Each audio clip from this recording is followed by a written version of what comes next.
This one, right?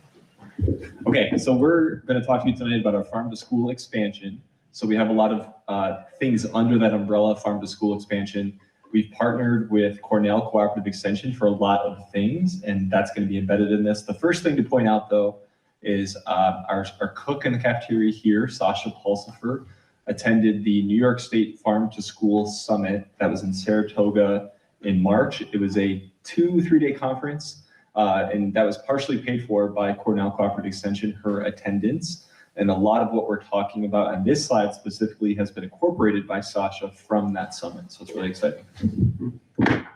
We also have a garden club with 6 raised beds, a greenhouse, and a composting thing where we put our compost in. We also have a vegetable of the month in the cafeteria. In March, we had cabbage. We had roasted cabbage, coleslaw, and cabbage salad. In April, we had carrots, carrot salad, and carrot cake. And in spinach, in May, we have spinach. Now, each vegetable has facts and a joke. The joke for April was knock knock. Who's there? Carrot. Carrot. You guys don't you care about me?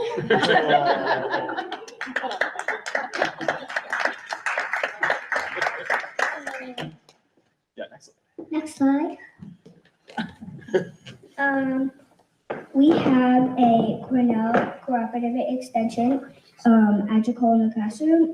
In this picture, I am making tortillas. In the classroom, we also have vegetables and fruits, and we learn about it. And we also planted microgreens, which I will talk about a lot more in the next few slides. Next slide, please. In one of the pictures, we have one of my friends, Nico, and he is grinding the wheat. In the other picture, we have Avery Tyson, and he is flattening the tortillas. When we were making the tortillas, we also made butter, which was really fun, and Cornell in the classroom. Next slide, please. So can we stay on that slide for a second? So these photos were professionally taken by Call of the Loon, a professional photography organization who came last month into your classroom, 3rd grade and 2nd grade. And they shot a promotional video that will likely air locally to promote agriculture in the classroom, because Cornell Cooperative Extension of Essex County is one of the better offerings for classrooms locally or statewide. So our students will likely be featured on some promotional materials soon, including these really great photos. Okay, next slide. It was also put in the newspaper. Yes. We were awarded a $15,000 grant from Adirondack Community Foundation. Part of it went to a grow cart, which we, in my classroom, we have lots of microgreens on it, including sunflowers and other stuff. And the other half of it went to 4 Winds, which we will talk about more in the next slide. Next slide, please. 4 Winds is hands-on science and outdoor learning. Topics this year, we had spiders and grasses and grains, predators and prey, school sleuthing, all about owls, the buzz about bees, including pre-K and expanding to 6th grade. I don't need the microphone. Okay, so last year, 4 Winds was paid for. This school year, paid for entirely by Shazy Westport Communications here in Westport. They partnered with us. They paid for the programming. And next year, this is covered by the Adirondack Community Foundation grant for 2 years. It's expanding to include 6th grade next year. And I think we're still working out how exactly that's going to look for 6th grade next year, but it will also include programming for pre-K, which looks a little bit differently. But the 4 Winds Nature Institute was brought to Lakeview campus because of a 3rd grade teacher that Zoe knows really well, who said, hey, we should do this, and we did.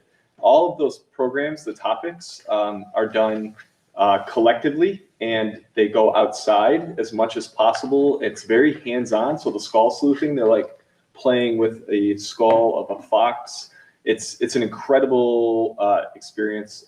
from the person watching it. I think Zoe really likes it too. Okay, great. Next slide. So for this slide, we are getting chickens with 14 egg-laying hens. The eggs will go to our school so that we can eat them. This is all dealt by with student council. We are getting the chickens from a local farmer, and our chicken coop is going to be coming from a local builder.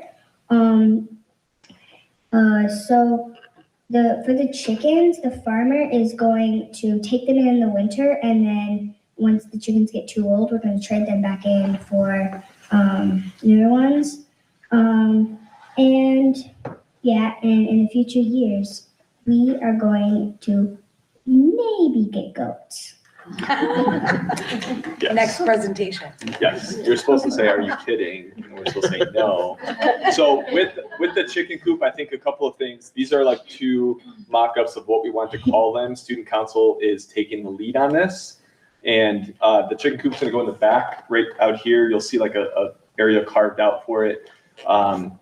And like Zoe said, we are working with local people to kind of handle the logistics, because we've had a lot of families have reached out and said we will take care of them on weekends with changing water and food. We are going to get a Nest cam that is a 24-hour like chicken coop cam that will have a switch on it so that it can be turned off when students are present to protect confidentiality. But we think that that's pretty cool that students can check on the chicken coop from home. The reason there's going to be 14 chickens is so each homeroom can name a chicken. And student council has decided that each week a different classroom and grade level will be responsible for the upkeep of the chicken coop. So this is completely student driven.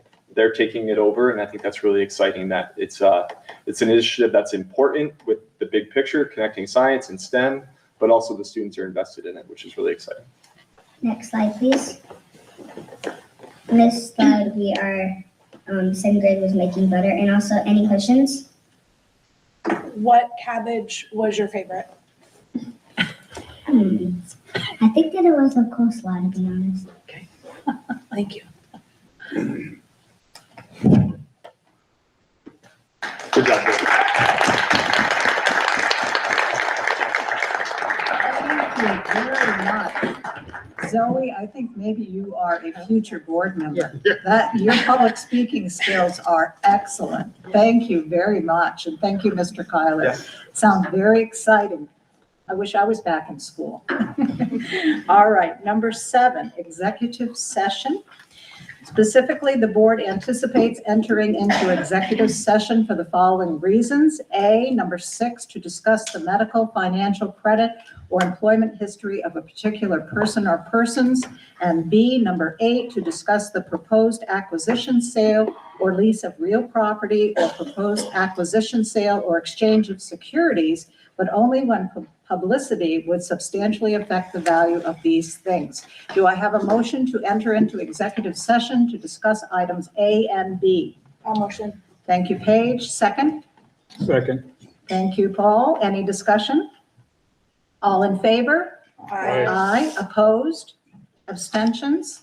Motion passes. We anticipate being back in approximately an hour at the most, okay, as soon as possible.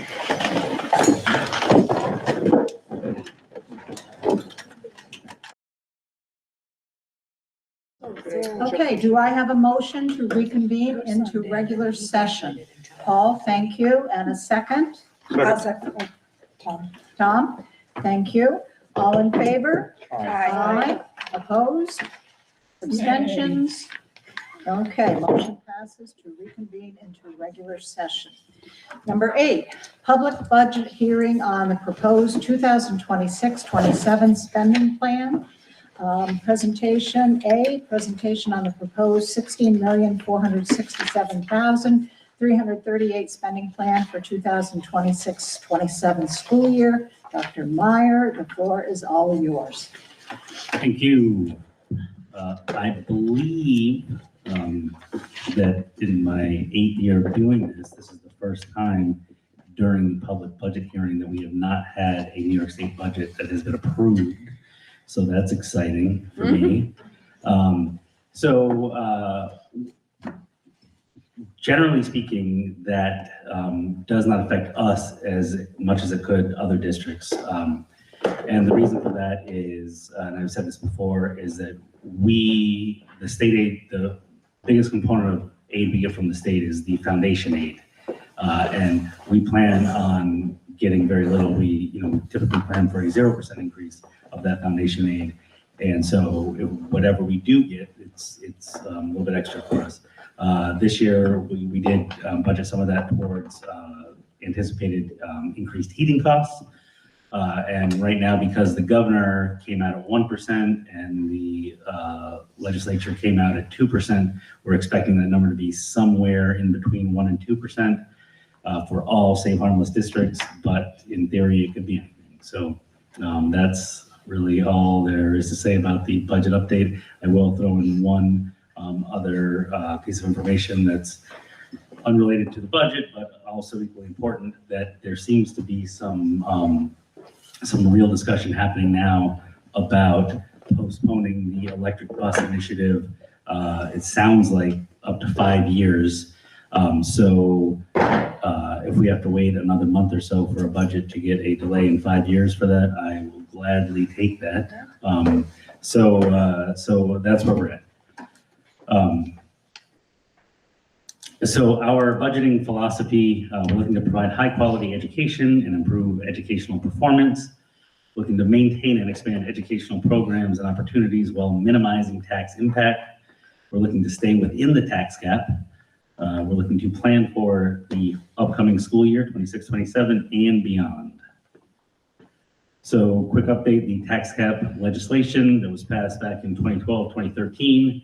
This is often referred to as the 2% tax cap, when in actuality, the 2% is just a starting point. Through the whole formula, that puts our district at 4.24% for the upcoming school year. What does that look like on the local level? So our district is made up of the towns up on the board: Chesterfield, Elizabethtown, Essex, Lewis, Mariah, and Westport. And based on the most current assessment rolls that we have, all of those are at full value except for Elizabethtown. So you'll notice that all of those have the same tax rate per thousand except for the town of Elizabethtown. So if there were to be an assessment between now and next year, then that would likely change these numbers a bit. So on a $100,000 home for all those towns except for Elizabethtown, they'd be looking at a $1,122 tax estimate on that, and Elizabethtown a little bit higher at just over $1,400. The STAR exemption, we're looking at an estimate of between $323 and $367. So these are those tax rates, just a little bit bigger where you see, and again, you'll see the equalization rate for Elizabethtown is lower than the 100%. And that's just based on your local assessor when they do the assessments for the towns. If you look at how that compares to the rest of our BOCES region, we do have a couple districts who went out over the cap. Sable Valley at 12%, Ticonderoga at 6.57%, and then the other districts really are all either at their cap or under their cap. And as you see, we have a negative number here for Crown Point at a negative 0.81, and ranging all the way up to the 4% that you see there. And as far as a graph goes, so you'll see the blue line here, this is the tax levy increase, and the yellow line, that's the budget increase. So you see in the case, the first column, that's Sable Valley here. So you see they had that 12% increase all the way up, but their budget is actually decreasing with that 12% increase.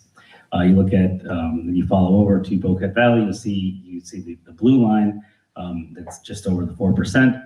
And you see, you don't see a yellow line here. And I want to say this, that you'll see our budget comes in at 0.00%. of an increase, but if you do the math on that, it's 0.0000, so 4 zeros and then a 7. So I understand that it's not actually 0.0, percent, but that's what these spreadsheets do. They round to 2 decimal places. So it's about $1,200 total increase budget year to year. Again, that 1 to 2% increase in foundation aid, still working within the tax cap limitations, $0 being used from fund balance, and again, 0.00007% increase in overall spending. And what that looks like in terms of the 3-part budget. Hayden, would you like to talk about the 3-part budget?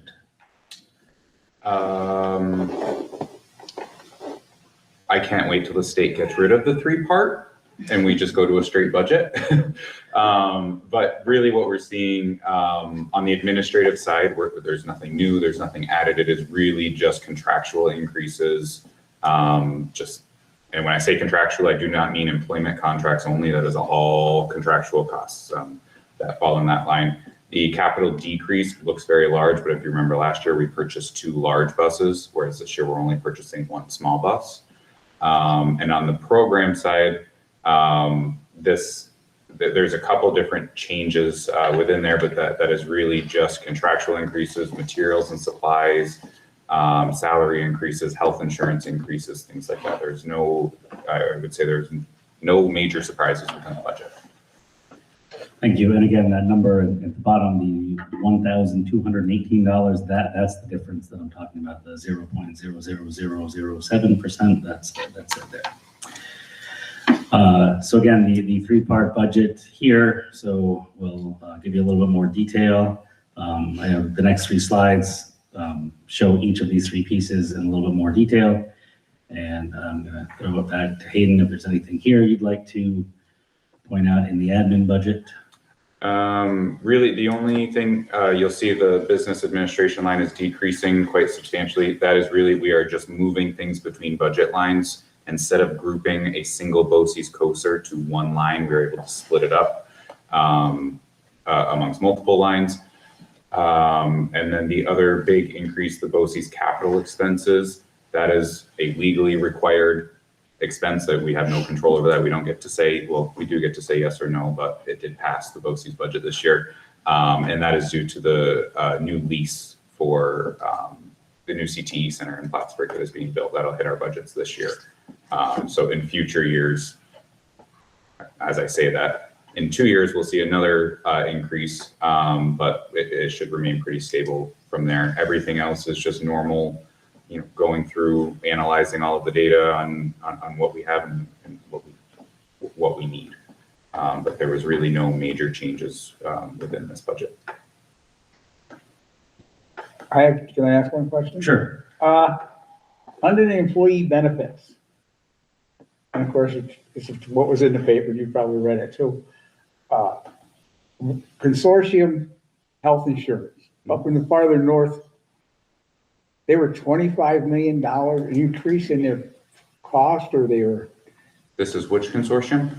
I'm sorry, I apologize. Up around Salmon River. It was FEH. Oh, FEH, yeah, they had massive increases. Yeah, so I would love to talk about health insurance. Honestly, this is one of the things that I am probably the single most proud of as a consortium member. When I started on the consortium 8 years ago, we literally had $0. Some of you may remember there was a mid-year increase to health insurance. So $0. Now the reserves they might be the only organization in the state that has reserves that are better stocked than ours. And their staff, what they up to maybe 6 or 7. I share a wall with them and I don't know. There's a new person every day. Yeah, so there were 0 full-time employees. Now there are 6 or 7 full-time employees. And it is one of the most well-run organizations in the region.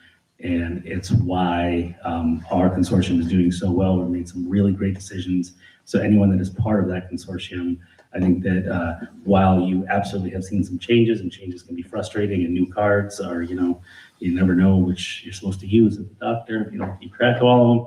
But we did some great work, and that's why it would be unlikely that you're going to see a huge increase to our consortium like that, just because of the work that we've done. So I really applaud everyone who was part of those decisions during that time. They also had Medicare plans had a 0% increase this year, and in the state of New York, that is unheard of right now. Okay, next, so that's admin, capital. Capital, just so I can see it here.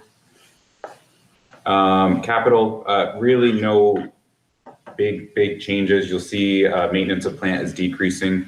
Again, last year we had some purchases out of those reserves that are not going to continue again this year. District transportation, or that was as well as the district transportation services decreasing due to those buses that are not going to be continuing. And then the big increase that we're seeing transfer to capital, $125,000. Obviously, we are undertaking a capital outlay project this year. So that is $100,000 of that, $25,000, and that is to support the pre-referendum services for the upcoming or potentially upcoming capital project. And the last part here, program. Program, really no changes. The one thing I like to call out, because I think a lot of people get worried when they see decreases in teaching services, as well as special education, that is not a reduction in programming or anything like that. That is using our grants like IDEA, Individuals with Disabilities Education Act, and our title grants as well. So we are able to pull some salaries out of the general fund and allocate towards those. Occupational education is another large increase. That is two parts. CV Tech operates on a 5-year average for enrollment, and that's the rate that we get charged for CV Tech tuition. It's increasing pretty substantially this year because we have more students attending. And then on the pre-CTE side, that is also increasing. I believe historically we've had 2 to 3 students attending that program, and this year it's looking like we're about to have 6. So that is another reason for that increase. The computer assisted instruction increase, that is just some alignment. You saw that in the admin side, we had reduced some of the business administration expenses, and that there's 2 COSERs that have historically been in that line that we moved to the computer instruction because that's what they are. They weren't just grouped in there. Health services, I had touched on this as well as I had touched on health services, I think in March.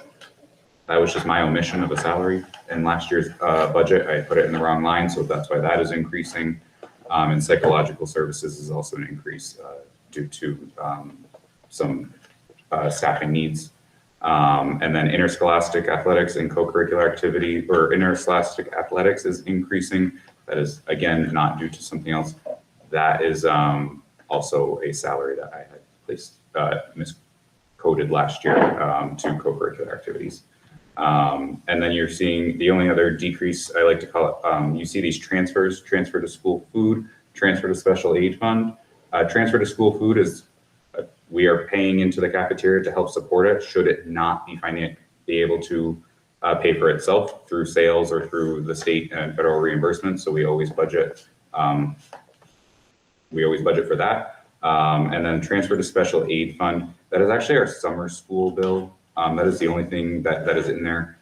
Summer school, just due to state reasons, has to be paid out of the F fund or special aid fund, but it only covers 80% of that bill. So we have to budget for 20% of that bill. And just looking at our summer school bills over the past couple of years, this rate seems a little bit more appropriate this coming year. Thank you. So reserves, we'll talk about reserves too, please. I believe we are planning a larger conversation on the use of reserves and a reserve plan for a future board meeting. But for the purposes of this, reserves remain very much healthy, probably the healthiest in the region at this point. We are seeing, obviously, costs are rising everywhere, but interest rates are remaining pretty stable. So we are collecting quite a bit of interest in these reserves. I do like to mention as well, interest ain't earned in a reserve stays in the reserve. We can't use that money elsewhere. It has to stay in the reserve. That is state regulation. We have just about every reserve that is available to school districts. I am hoping that there's some traction on a bill to create a special education reserve. That currently does not exist, but that is something that would be very helpful. A lot of people don't know if we have one special needs student move into the district that may require a residential placement, that is most times about $200,000. Then that can cripple a budget very, very quickly. So having that reserve would be very smart. So right now, not legally allowable, hopefully in the future. But everything else, we fund our reserves up to the maximum allowable. And so you will see at the June board meeting, I believe, when we discuss the reserves a little bit further, what those maximums are, what we can and cannot put into them, what they can and cannot be used for. That'll all be explained. Okay, thank you. So if you look here, this is the history of our budget and tax history since we merged. So you see we've been, our budget increases have been as low. So this year in the 2021-2022 year, it was a negative increase all the way up to a 5.21% increase. And the tax levy, that is anywhere from just under 1% to 0.98 up to the 4.24%. And again, all those have been at the cap at 2%. So that's what we've done historically. So the 5 propositions that we're looking at. First one is the budget, to adopt the annual budget of the Boquet Valley Central School District for the fiscal year 26-27, and to authorize the requisite portion thereof to be raised by taxation on the taxable property of the district. Proposition 2 is to elect 2 board members, 2 3-year terms to the seats that are currently held by Paul Fenn and Sarah Coleman. And the candidates are available on our website. Proposition 3, to use the Transportation Reserve Fund to buy a 35-passenger bus and a 7-passenger van. A 65-passenger bus, is that? No, Yeah, it's that was the. Yeah, I'm sorry. So let's just get rid of that right now.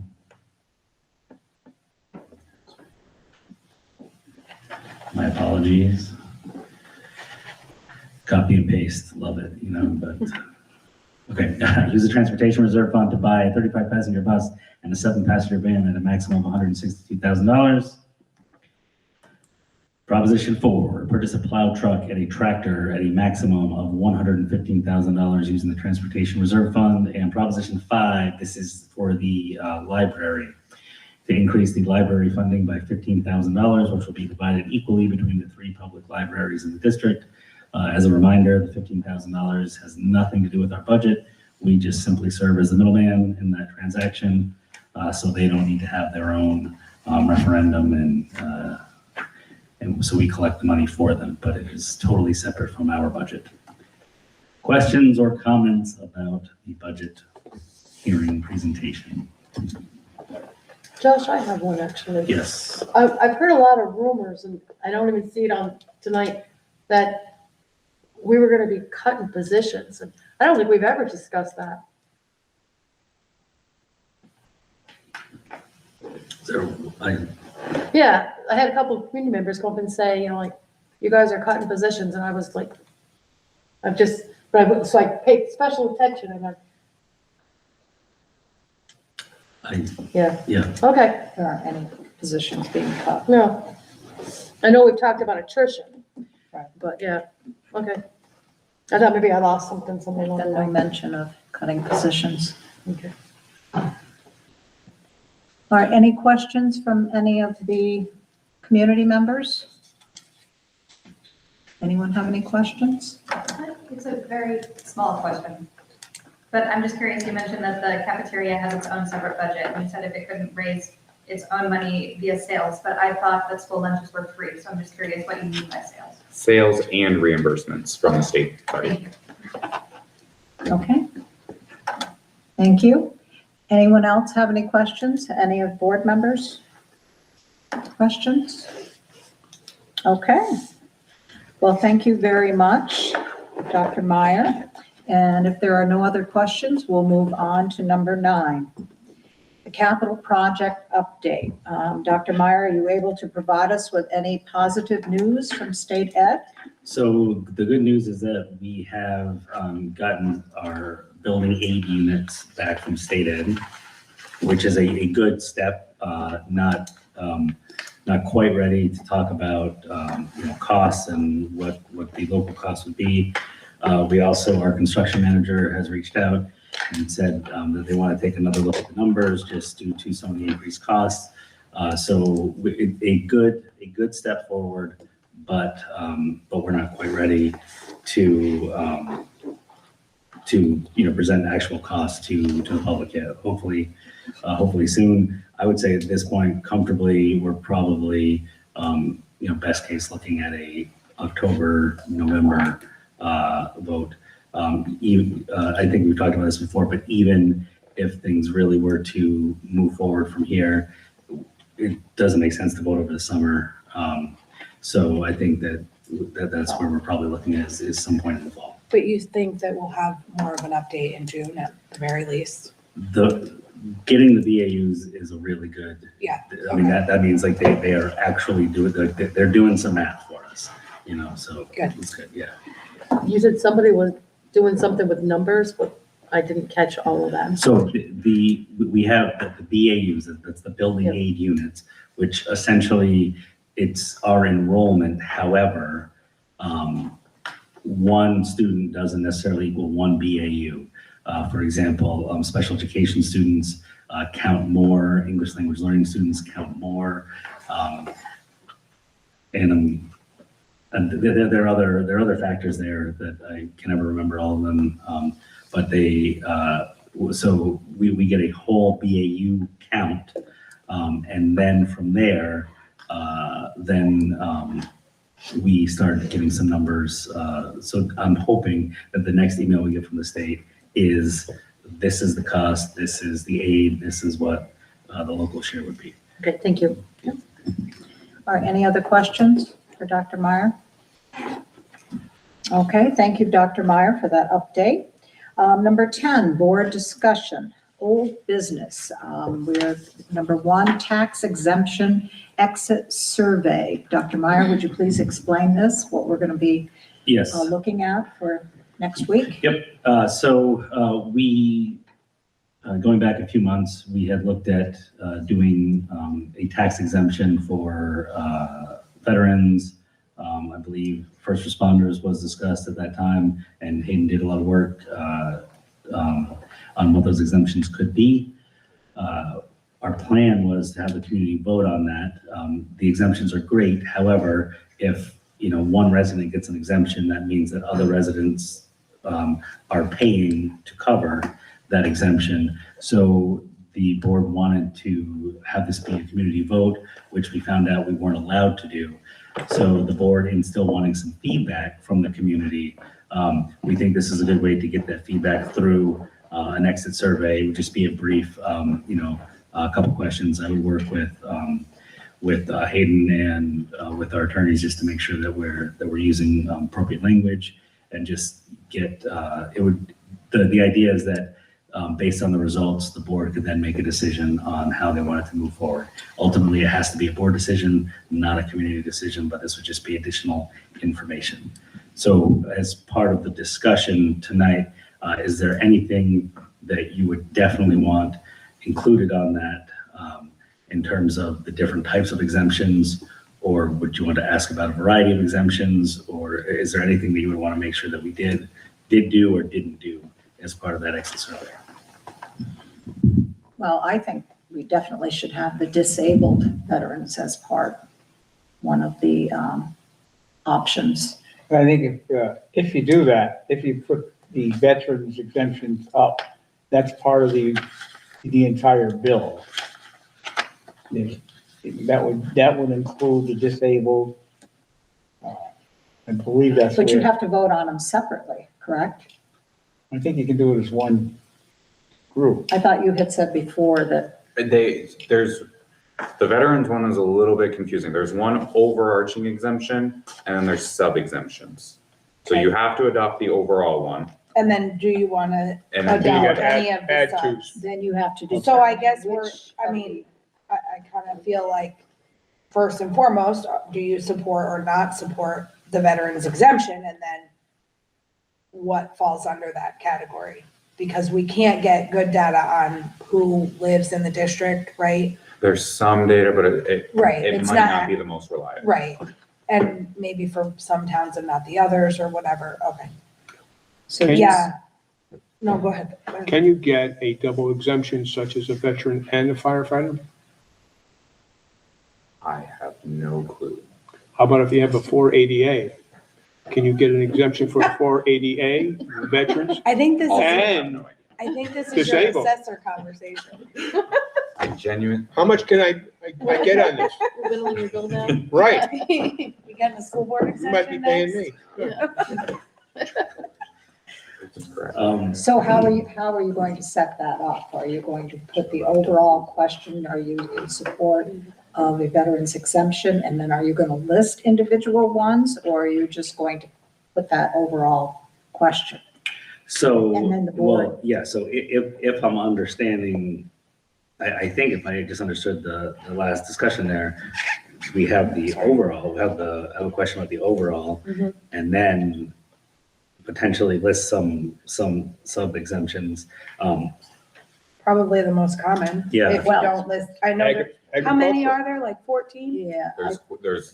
It's a long list. Okay, Yeah, and- So I would say I mean, that's I just think me. because there's so many, we could even ask the question, Well- maybe like briefly, like explain that there are these sub exemptions and more of a, just a general question about the sub exemptions instead of specific. Yeah, Didn't Yeah. you say, Hayden, before that there were certain ones that many of the other local neighboring districts were? Could get that list from the Yeah, county tomorrow. or why don't we but look they and do have see that, and I that can see may who be has worth what. what some of the other districts are just to doing? know the Yeah. commonplace ones. And then what about, well, I think we talked about the first responder a little bit less than the veterans. Do we want a question about that? I'm wondering if we should just go with the veterans I think- for now. Yeah, I don't think know. What most do of you the think? conversation was about veterans. And I Veterans think we first. start with Yeah, I one. think because that was our, yeah, again, Because New York State is now talking about a bigger tax exemption for And our, fire volunteer yes. firefighters. That's Yes, they been are. supposedly working through the budget too now. and the first responders get a better exemption from the state than the veterans do. Am I correct in I don't know. understanding that? I believe it's volunteer as well. It has to be volunteer. Okay, maybe that's what I'm Volunteer. thinking. You get a Okay. flat, we get about $100 For firemen, firemen. but yeah. then also EMS is different. Yeah, Yeah, they're all sure. different. it is. Okay. I'm not sure. okay. Yeah, so I would just stick maybe with veterans. concentrate on Just veterans veterans, okay, got for it. So now. I'll put something together, I'll run We it don't want to through, overwhelm people. yeah, I'll run it through our attorney and, In the future, though, is our first responder exemption a board vote and not a community vote? I believe so. None of the tax exemptions are community Okay. votes. There are some that require a community hearing prior to adoption. Right. Not all of them, but none of them are adopted by the community itself. And it's our plan to have a public hearing Yeah, about we have this. I Yeah. think you have to, don't Okay. you? Yeah. You have to. Yeah. Okay. I mean, I think the hope of the exit poll is that it's overwhelming one way or the other, right? Then it's be clear direction of what the public wants. But Right. Okay, any other questions on that or comments? Okay, we'll move on to B, new business, community, committee updates. The first one, joint study, Mr. We didn't meet today. Oh, you because of the didn't meet. Survey, There's a lot going on. or the forum, sorry. Yeah. Forum. Oh, Meet the okay, candidates and everything. all right. Then B, youth commission update, Mrs. Cotter Solomon. Would you provide us with an update? Well, we met last night, and we're building a baseball field in Elizabethtown at Noble Terrace. And we are funded by all 3 towns of the district. And so our next big expense will be a backstop. And that led us to one that is not being used at Mountain View. So I met, he was here, I thought he was here, Bob Rice today. And we talked about the potential of the school using it. It has not been used in more than a decade, or what we could possibly do. So we're hoping that the school and the youth commission could continue their good relationship and that we could do something with that at Noble Terrace as well. So, And do we have a general I consensus think it's as a great to, idea. I mean, No cost involved. supporting our It's- children of our district? No, it would be no cost to the school. The youth commission and the towns would remove it, and it actually would be easier for them to mow and weed whack around it. So, Okay, and then potentially there's a bench there as well. I'm not sure if we can actually rehab it until we look further at it, but yeah, since we're not making use of it, then I suggest that we have Dr. Meyer look into the legalities of transferring it over. Sure, yep, I would be happy to do that. All right, thank you. do we have to make a motion of any sort? I No. think you said Just give Yeah. you the, I don't think so. Authorization. I will double check and if you do, I mean, I We can, yeah, we can do Well, it you have to next check with the lawyer first, Yeah. right? Yeah. okay. Okay, and then we could always do it next month if we needed to. Okay, C, Policy Committee, Mrs. Spalding? I'm sorry, I just have one more I'm thing sorry. again, and I know I'm getting to be an old guy about this. But I had talked to one of the owners of the home back on the, behind the school in E-Town, the back road. And I asked him, would you be concerned, or do you have concerns if we ask the town to close your road down? And your driveway would be a dead end. That would be it. Oh, no. He said, that's fine with me. I mentioned that to them years ago. So, I mean, if we're gonna be looking for any type of extension on the property over there for whatever use we need, it might be really a good, because it'd probably be free. It'd be just an added, 50-foot width of approximately 200 yards long. That maybe there would be a soccer field area for that. I don't know. But again, it's, he said he was willing to let it go and not have a problem with it, and at least I'd have to talk to the supervisor and see what would be required if the school decided that they think it might be a good idea. Great.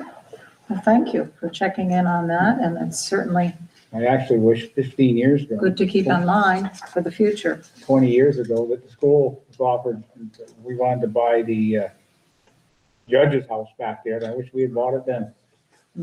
Right. Well, all right. Anything else? Letter C, Policy Committee, Mrs. Spalding, would you like to provide us with an update?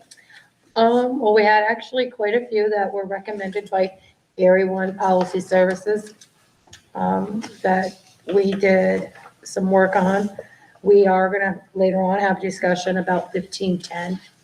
And we Okay. talked a little bit about another one, which I think that maybe one more policy meeting might nail that one down. Yeah. But other than that, Okay. All right. Thank you very much, all of you. Number 11, public comment. A, our agenda offers 2 public comment sections. Opinions, ideas, and concerns that are offered by the public will be considered and taken under advisement. We have set aside a 15-minute period, giving the audience time to share their thoughts with us. Please raise your hand to be acknowledged by the board president. When called upon, please identify yourself and give your address. Limiting your comments to 3 minutes. I'd like to also remind you to please keep your comments general in nature. You must refrain from speaking about specific individuals or positions. Thank you. Do we have anyone who'd like to? Yes, please.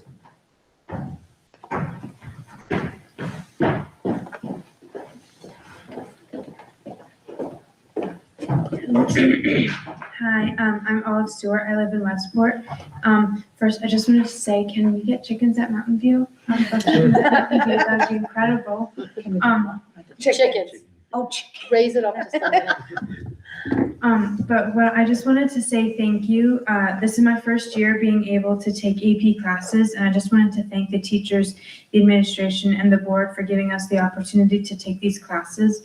Having opportunities, like having access to the opportunities like these, give us a bigger chance of succeeding in life.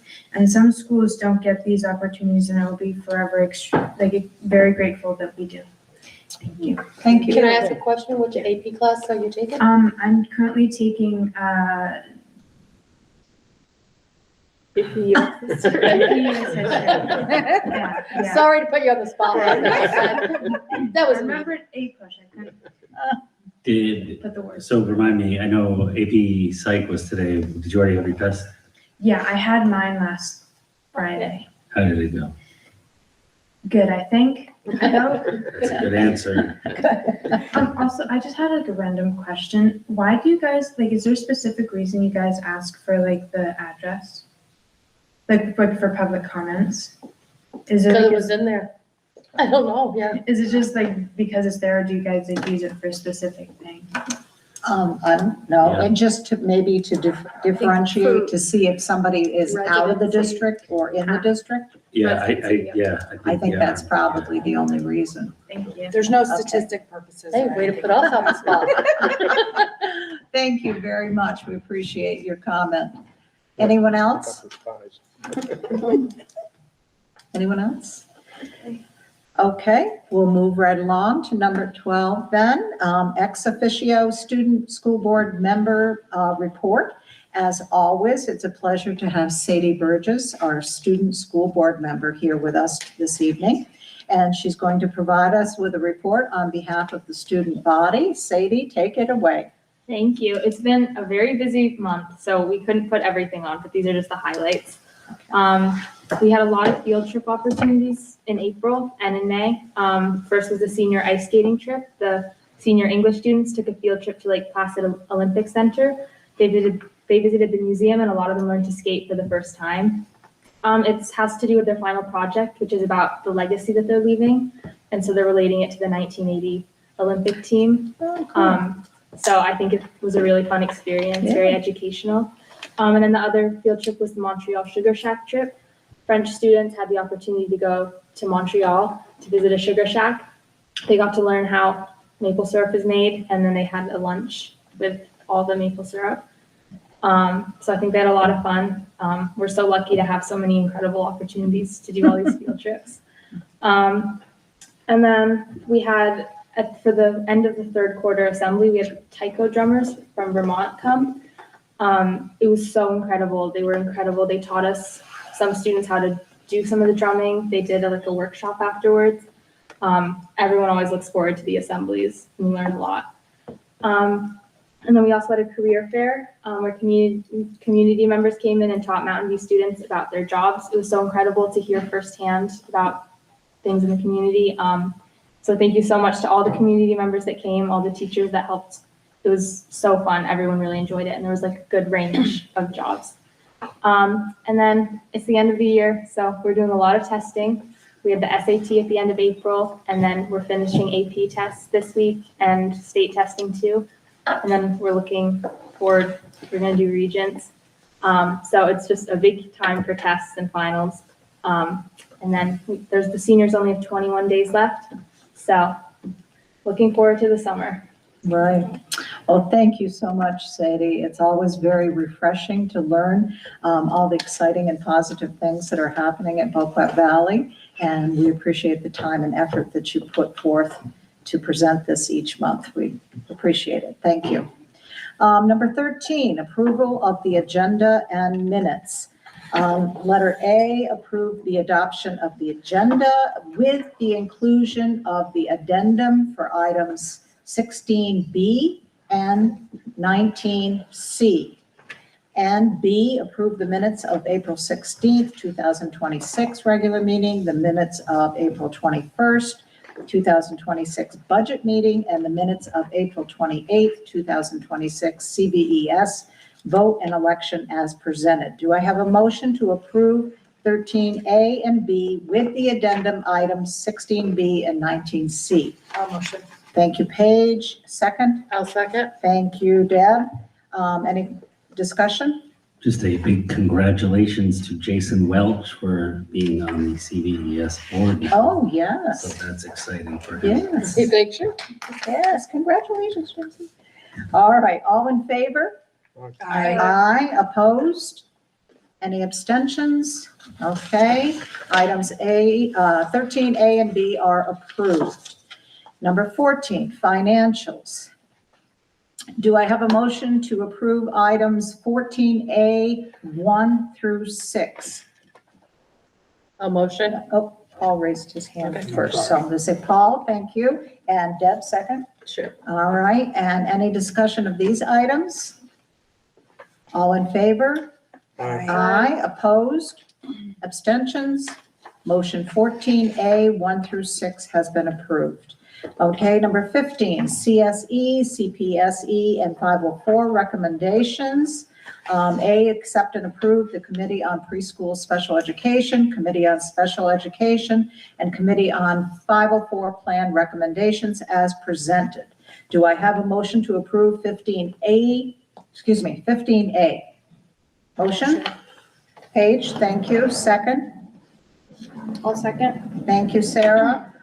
Is there any discussion on any of these? All in favor? Aye. Opposed? Abstentions? Item 15A is accepted. Number 16, action items, consent agenda. We have A and B from the addendum. Do I have a motion to approve item 16A and the addendum item 16B? I'll make the motion. Okay, thank you, Paul. Second? I'll second. Thank you, Deb. Any discussion on these? Okay, all in favor? Aye. Opposed? Abstentions? Motion to approve item 16A and B is accepted. Number 17, moving right along here. 17, do I have a motion to approve items 17A through G1? I'll motion. Thank you, Paige. Second? Second. Thank you, Tom. Any discussion on any of these items? All in favor? Aye. Aye. Opposed? Abstentions? The motion to approve items 17A through 16-1 is accepted. Policy. A, do I have a motion to approve policy items in 18A 1 through 4? I'll motion. Thank you, Paige. Second? Yes. Paul, thank you. Any discussion on these? All in favor? Aye. Aye. Opposed? Abstentions? Items in 18A 1 through 4 are accepted.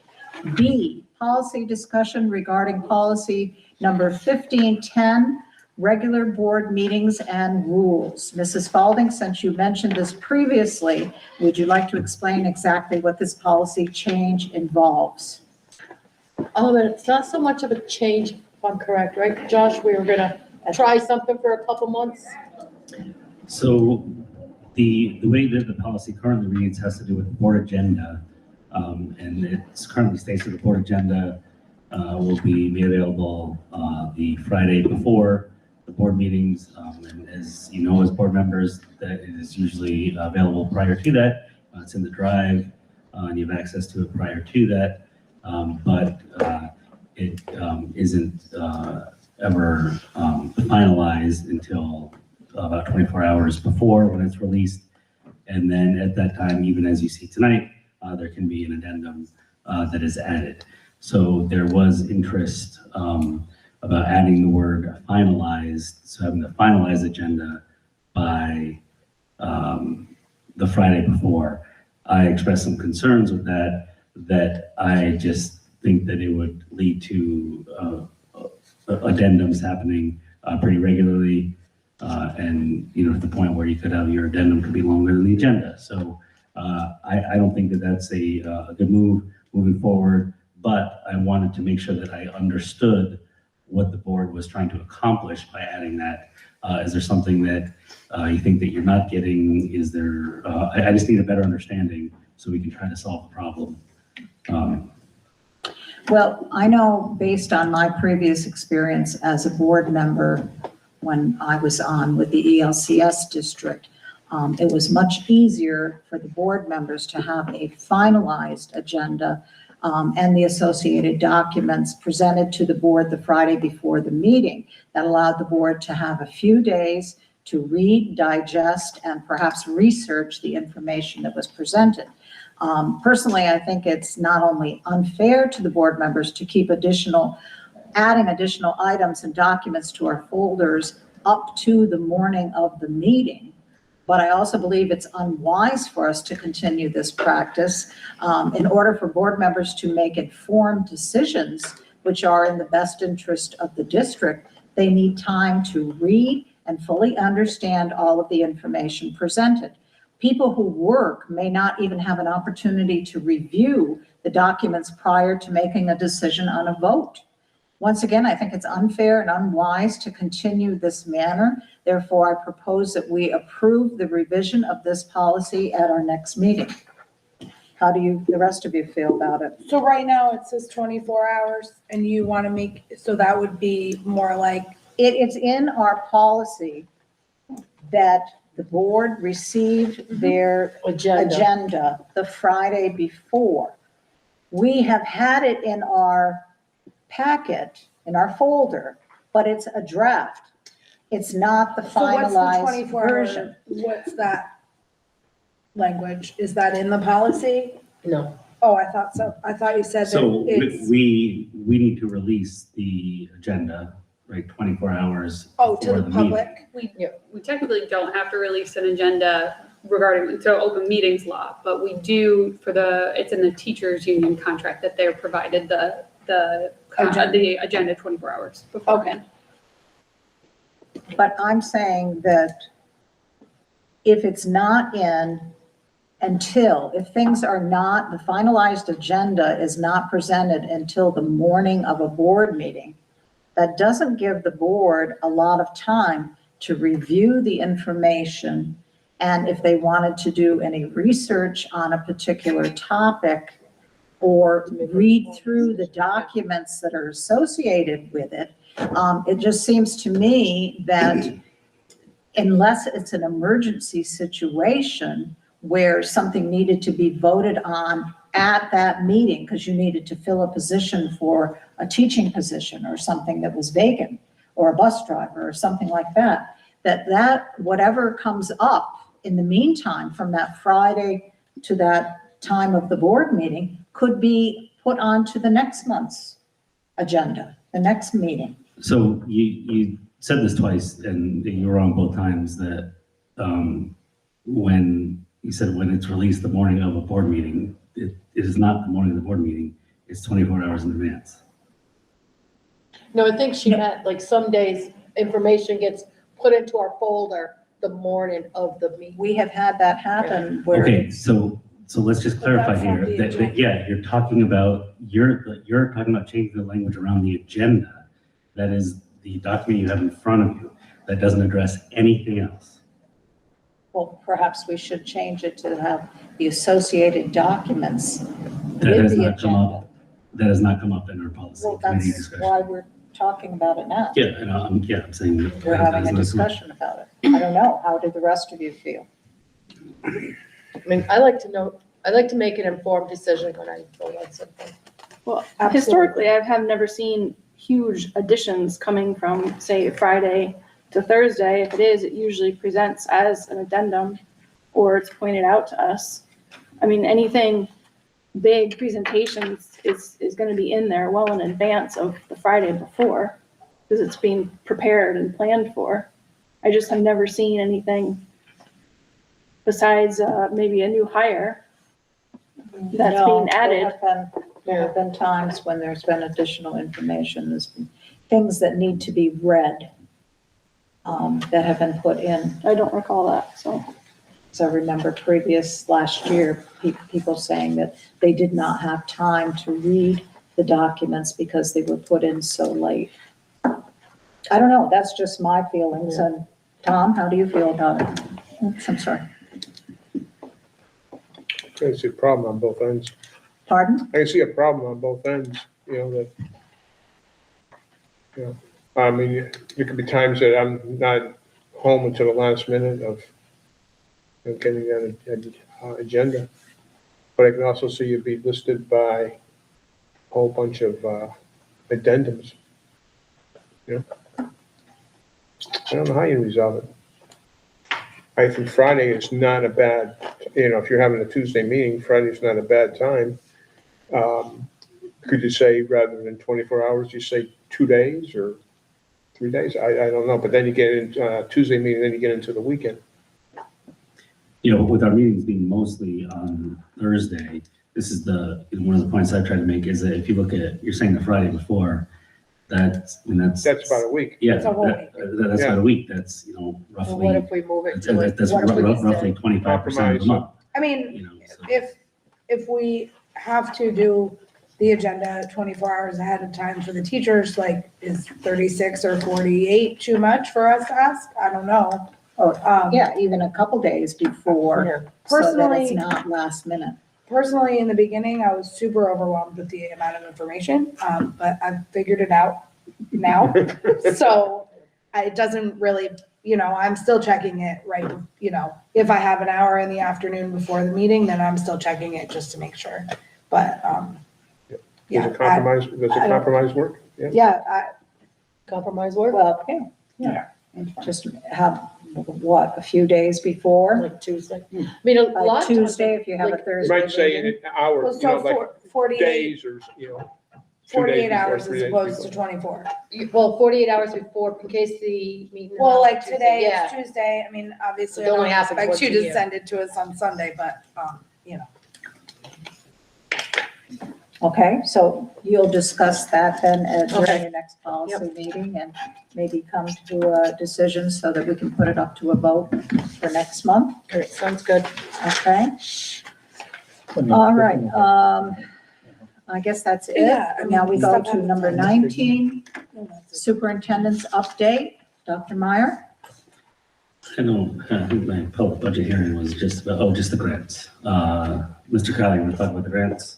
Yeah, Hayden could add, we talked about this earlier, we're waiting for final allocations for UPK. IDEA doesn't come out until July 1st, and ESSA, we are waiting for allocations to come out in the extended school day. We've applied for that grant, and they are going to be released sometime in the summer, so we are waiting for that, so we don't know.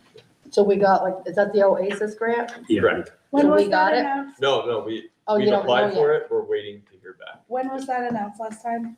Like July? Yeah, it was at some Okay. point in July, All right. yeah.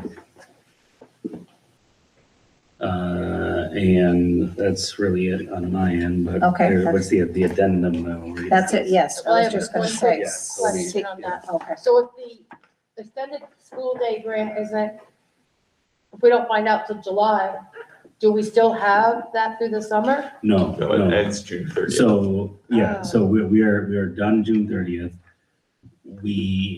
Based on, so if we find out in, I would say some point like early July, we will put something together for Really August. quick. Yeah, but it's not going to remotely be at the level that it was the last few years.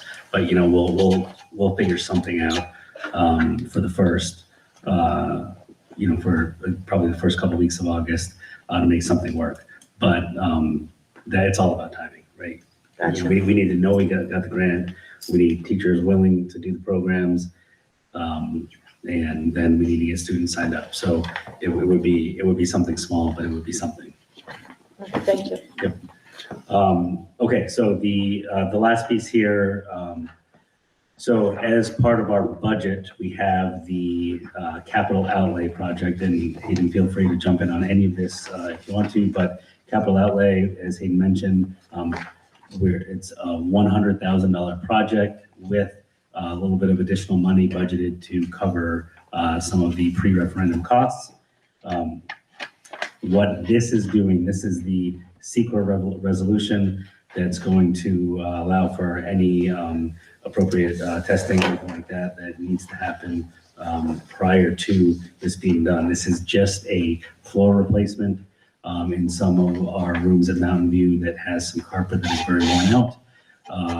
We are looking at a variety of floor options to replace that carpet.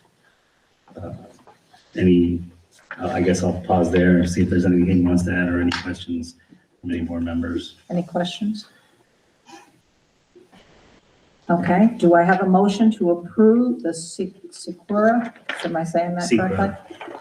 Secra, I think, Secra? yeah. I think Secra we'll probably leave it up resolution? to- Everybody says it different. Secra, okay. Do I have a motion to approve the Secra Resolution 19C, which was a part of the addendum? I'll make a motion. Thank you, Tom. Second? That's quite good. Okay, thank you, Paul. Any discussion? All in favor? Aye. Opposed? Abstentions? Motion accepted. Okay, number 20, public comment. Our agenda offers 2 public comment sections. Opinions, ideas, and concerns that are offered by the public will be considered and taken under advisement. We have set aside a 15-minute period, giving the audience time to share their thoughts with us. Please raise your hand to be acknowledged by the board president. When called upon, please identify yourself, give your address, and limit your comments to 3 minutes. Do we have anyone else who would like to speak? Yes, Andrew. Yeah. It's not gonna go. Andrew Denton, Lewis. Actually, one thing, I want to thank the board for allowing the seniors to still go on a senior trip. I know many schools around the area do not allow the seniors to go on trips anymore. And it is very, very important that we do because we need that break, that 1 week break from school, even though senioritis has kicked in a little early for some people I think starting back in October. But that 1 week trip was really fun. And also special thanks to Mr. Luby for putting up with all the guys in our class. I think he should have got paid a lot extra for that. Might explain why he looks a little older. Especially at the curfew, the seniors thought they were gonna sneak into the movie theater room, but there was a chaperone sitting in the room waiting for them. So there was a lot of fun that happened on the trip, and I think it was definitely a good bonding thing for all of us. Yes. And I realized like once we got back, we all like each other now. Like there's no arguing with each other, and we're all sad to leave each other behind. But yeah, so I just want to thank you one more time for allowing us to go on a senior trip. It was definitely really needed and really educational too. By going to the aquarium. Thank you very much. What was your favorite part? Sneaking. Yeah. No, I was sleeping when they were sneaking around. Yeah. I don't know which part my favorite. I probably like the whole trip. Maybe the bus driver that we had. Yes. He was pretty chill. I just want to comment, Andrew was working on the slideshow a good majority of that senior trip. He did not stop working, so. Really? Yeah. Well, very Hopefully happy you're that at you graduation to see the slideshow. Yes. So, Good. yep, okay. All right. Thank you. Thank Thank you very for much. that. We appreciate it. Okay, let's see, where are we? Anyone else have any comments? All right, next meeting, number 21. The annual budget vote and school board election is going to be held on Tuesday, May 19th, 2026 at 12 noon until 8 p.m. at the Mountain View campus. And our regular meeting is going to be Thursday, June 11th, 2026, 6 p.m. at the Lakeview campus. Number 22, executive session. Specifically, the board anticipates entering into executive session for the following reason. Number 6, to discuss the medical, financial, credit, or employment history of a particular person or persons. Do I have a motion to enter into executive session? A motion. Thank you, Paige. Second? I'll second. Thank you, Deb. Any discussion? All in favor? Aye. Opposed? Abstentions? Motion passes to enter into executive session. For your information, there is not going to be any action after, so if you want to go home and enjoy the rest of the evening, you may. Thank you for coming.